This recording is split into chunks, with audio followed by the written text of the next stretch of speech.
Hi, I'm Laura, and today I'm going to show you how to do a restorative or yin type of pose at home, a supported bridge. But to make it really appropriate for home use instead of being in a studio, we're going to do it with some unconventional props. So usually in a studio setting, you'd use a bolster. So if you're lucky enough to have one of these at home, don't need to worry about doing a workaround. But many of us don't have things like bolsters at home, so I'm going to use some stuff that I have around my house to do the support in a slightly different manner. So a bridge pose is simply lying on your back with the soles of the feet on the mat, knees bent. To come into a regular dynamic bridge pose, you would rest yourself onto the mat, kind of aligning the knees on top of the ankles, and then you lift yourself up. Now what makes this a supported pose is we're going to have something underneath the sacrum or the low back. So it's not supporting the buttocks, it's not really supporting the spine, it is supporting that sacral area. And in lieu of a bolster, when I looked around my house, I thought, well, what could I use that would be about the right height, nice and dense, so nothing's going to squish down too much. And I ended up coming up with a cooking pot. This is where our fondue goes. It is not too high, not too short, very, very sturdy, quite heavy, and not that comfortable either to have under the sacrum. So I've also grabbed a small pillow, and you'll want something that has a fair amount of density and doesn't squish up too much. That was one of the things that concerned me when I tried other alternative props before I settled on the fondue pot. They really squished. They didn't give a lot of stability through the low back. So using this pot, I'm going to show you how to come into the supported bridge. Most often with a supported bridge, you'd come into the pose and then slide whatever it was underneath you. But this guy doesn't slide very well. So what I'm going to start with is positioning the pot and the pillow on top of each other, kind of in the middle of the mat. I've also got a scarf nearby because I tend to like to tie my legs in positions like this. And then I'm going to sit just on the top of the buttocks, and from here roll down, holding onto the pillow to make sure it doesn't escape out of the sides. And then once I'm down, pressing the soles of the feet into the mat and readjusting so the pillow gives enough support. And you'll notice that this isn't right under the buttocks. It's a bit higher, just where the buttocks and back meet. And make sure this is comfortable for you. You may want to add a little bit more padding, a folded towel or a blanket. And if you start to feel like the knees want to just drift open, this is a great time to use that tie. Maybe you have a yoga strap, maybe you're using the tie from a bathrobe or, that you'd wear to a business meeting. Maybe you're using a scarf. And that tie can just allow the legs to be held and supported.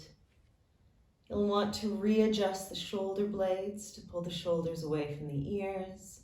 The hands can rest down alongside the body if that's comfortable, or they can rest onto the hips, the belly, or even up above the head, stretching nice and long. And wherever you've come to, whatever you have supporting you, maybe it is a bolster, maybe you're in a similar situation and you have a pillow and a pot underneath you. Tuck your chin in a little to elongate the back of the neck. Let the shoulders rest away from the ears.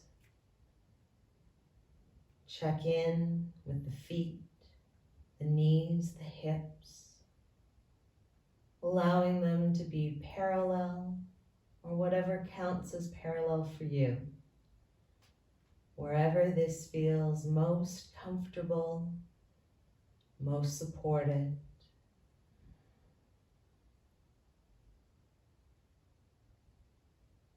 Notice the breath is changing.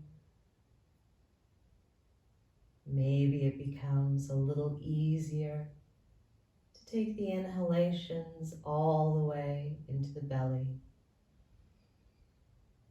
letting it expand like a big balloon. With the exhalations, allowing any sense of tension or tightness through the low back to drop into whatever is supporting you.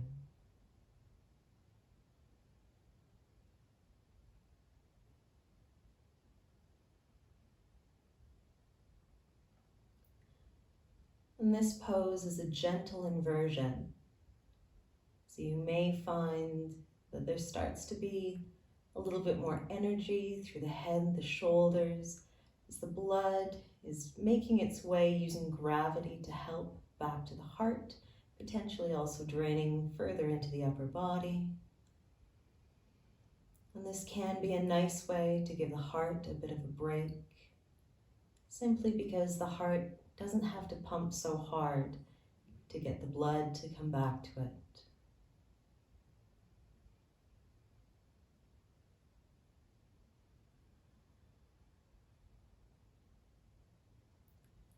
Tuning in to that heartbeat, to your breath,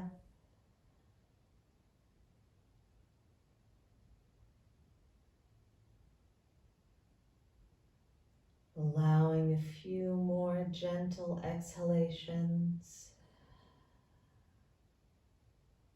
releasing tension, any tightness or worry dropping away.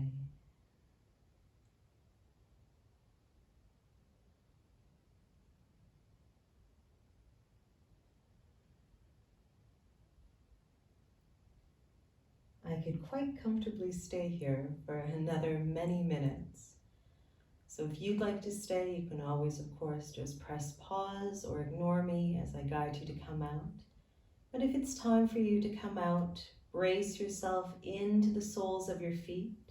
You might even want to use your arms to help support your torso and lower body, and gently roll up, sliding the pillow down away from you, firming up the abdominals, the buttocks to help support you, and as slowly as you can, rolling yourself down so the low back touches the mat, taking your time as you come down. And when you come down, maybe it feels nice to hug the knees into the chest and roll from side to side. Perhaps it feels better to drop the soles of the feet onto the mat and let the knees come side to side in windshield wipers. Just noticing how it feels to no longer have that pressure in the low back, to be connected down to the mat. And when you're ready, rolling yourself to one side, taking a moment to rest, and then pressing up. And perhaps this is just part of your practice today. Maybe this little break was the pause you needed. But wherever the day takes you, wherever your practice takes you, I hope that you've enjoyed this unconventional use of a fondue pot and that you're feeling some ease and some openness in the sacral region. And know that the light inside of me recognizes and honors that same light in you. Namaste.